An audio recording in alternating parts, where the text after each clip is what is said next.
কি জিন্দেগি বাল দুদিন का दुनिया। আবে আমি তো 3 মাসের রিচার্জ মারি লিয়েছি।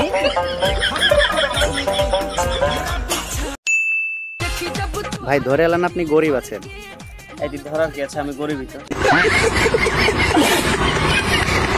এখানে দেখতেছেন না আমার জামা ছিঁড়া। ठीक है समझ गया। কই ছিড়া? ও এই জামাটা না, ওই জামাটা বাড়িতে থুয়ে চলে এসেছি।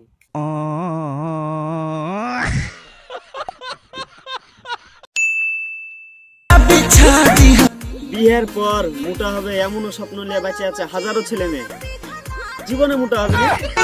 একবারও আমার এরকম রোগা ছেলে মেয়েদেরকে।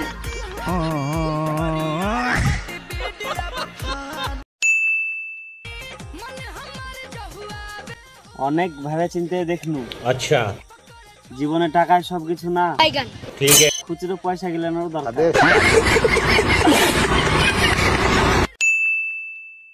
ভাই তুই ধরলে আমার গার্লফ্রেন্ড তোকে রোজই চুমিয়া দেয়। এত ধরার কি আছে, দেই তো।